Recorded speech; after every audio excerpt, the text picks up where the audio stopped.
투미TV 시청자 여러분 반갑습니다. 당신의 부동산 주치 김재경 소장입니다. 2022년 10월 21일 모아주택 2차 공모 결과가 발표되었는데요. 이번 모아주택 선정에 대해서 보다 정확하게 설명해 주실 전문가분 함께하고 있습니다. 안녕하세요. 안녕하십니까. 투미부동산 투자 시그니처 나성목 팀장입니다. 네, 팀장님 반갑습니다. 정말 오랜만에 출연을 해주셨는데요. 이번 모아주택 2차 공모 선정 관련해서 어떻게 보시고 있으신가요? 네, 1차에서도 21곳이 선정이 되었고요. 이번 2차에서도 26곳이 선정이 되면서 서울시의 정비사업 활성화를 위한 의지를 파악할 수 있었습니다. 네, 그러면 본격적으로 보도록 하겠습니다. 이번 2022년도 2차 모아타운 선정 결과 지역입니다.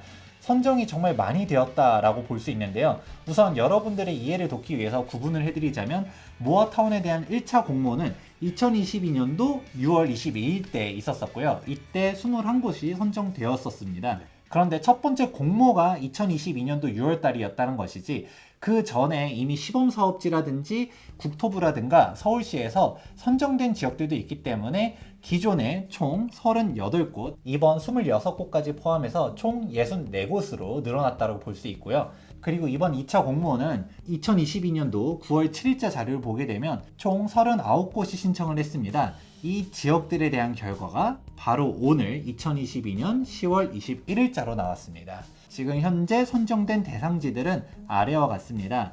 이렇게 26곳이 선정이 되었고요. 그리고 선정된 지역에 대한 위치는 정확하게는 이렇게 표를 보시면 알 수가 있습니다. 이번에 모아주택 선정 결과들을 쭉 보다 보니까 사실 한 가지 아쉬운 점이 있었습니다. 원래 나성목 팀장님이랑 모아주택 이번 후보지가 있는데 어떤 지역들이 될 것인지 한번 정리해보는 시간 가져보려고 했었잖아요. 예상했었던 부분들과 상당 부분 맞아 떨어졌거든요. 조금 빨리 영상을 찍었었으면 좋았을 뻔했다라는 아쉬움은 있습니다. 뭐 아쉬운 건 아쉬운 거고 이제 앞으로가 더 중요하잖아요. 실제로 선정이 된 지역들의 특징들을 한번 검토해보는 시간 가져보면 좋을 것 같은데 우리 팀장님께서 어떤 공통점들이 있었는지 한번 설명해 주시겠어요? 얼마 전에 소장님께서 예정지 투자 가이드를 말씀해 주셨었는데요. 첫 번째로 건축허가 제한 구역이라든가 경쟁이 적은 지역, 정비사업 밀집 지역, 전세가격 상승 지역을 말씀하셨습니다.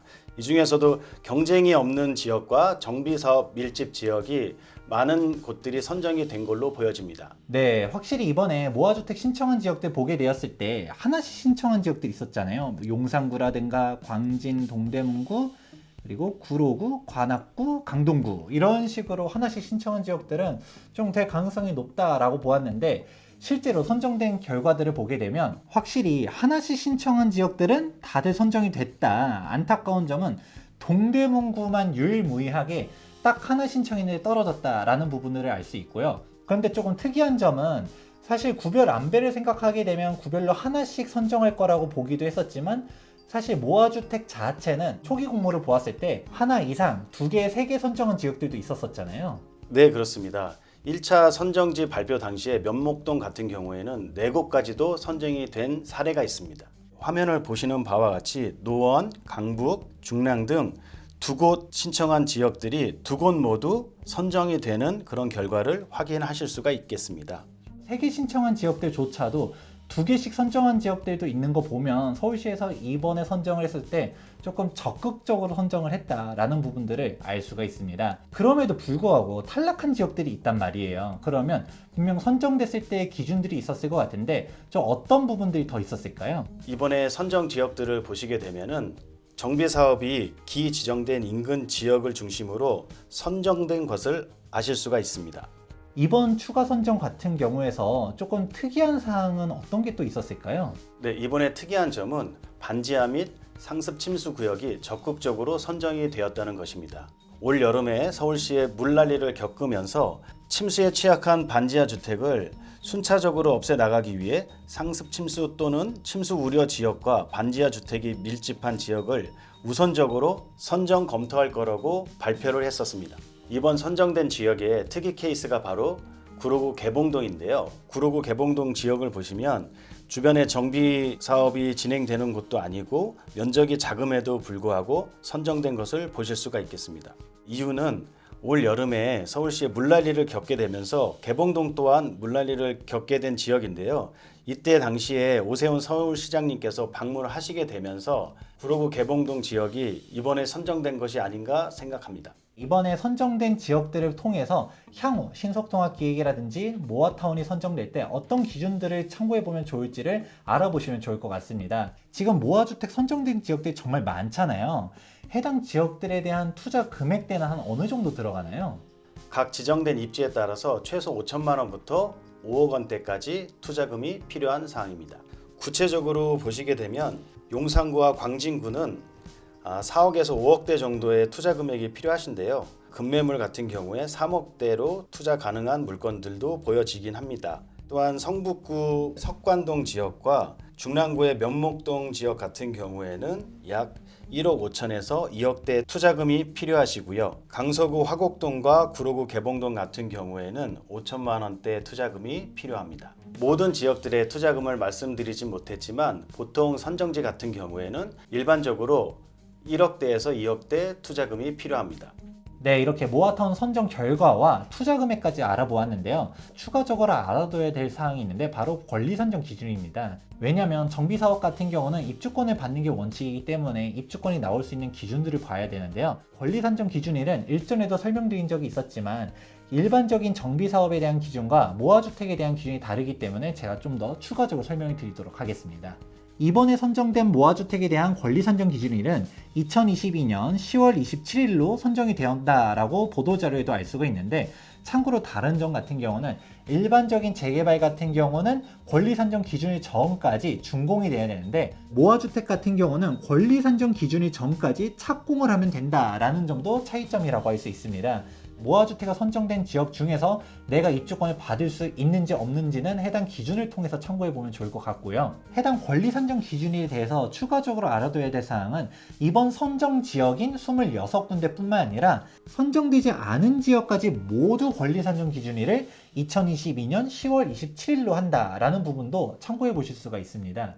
그렇기 때문에 이번 권리 선정 기준일은 9월 7일자에 발표됐었던 39곳 모두 다 권리 선정 기준일이 2022년 10월 27일이다까지도 기억하셔야 합니다.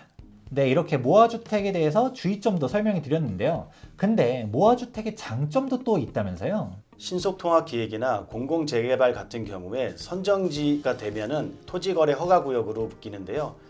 특이하게도 모아타운 같은 경우에는 토지거래 허가구역으로 묶이지 않는 것이 장점이라고 보시면 되겠습니다. 네, 그렇다 보니까 모아주택 같은 경우는 거래가 자유롭다라는 부분도 장점이다 보니까 투자 금액이 낮게는 몇 천만 원에서부터 시작해가지고 일반적으로는 1억에서 2억으로 갔다가 소액 투자 가능하거든요.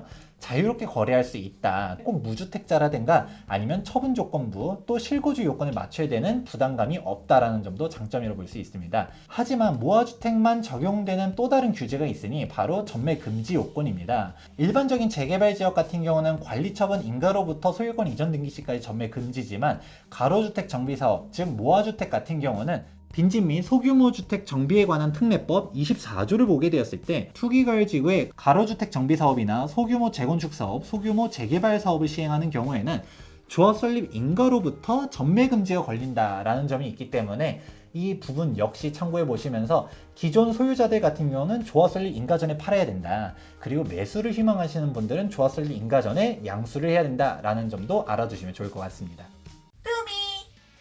우리 나성목 팀장님께서 추가적으로 설명드리고 싶은 내용이 있으신가요? 네, 이번에 선정이 되었다고 해서 사업이 성공한다는 보장은 없습니다. 가로주택과 모아주택 사업은 조합 설립을 위한 주민 동의율이 80%가 필요하다는 것도 참고하실 필요가 있겠습니다. 네, 맞습니다. 동의율이 80%가 필요하다 보니까 주민 반대가 있는지 아니면 동의율은 얼마나 모이고 있는지 선정이 됐다라고 해서 묻지마식 투자를 하기보다는 꼼꼼히 검토를 해보시고서 투자하시면 좋을 것 같습니다. 보다 상세한 설명이 필요하신 분은 여기 하단에 있는 연락처로 문의 주신다면 옆에 계신 팀장님께서 친절하게 설명해 드리도록 하겠습니다. 본 영상이 도움되셨다면 좋아요와 구독하기 눌러주시기 바라면서 지금까지 부동산 주치 김재경 소장과 투자 시그니처 나성목 팀장이었습니다. 감사합니다.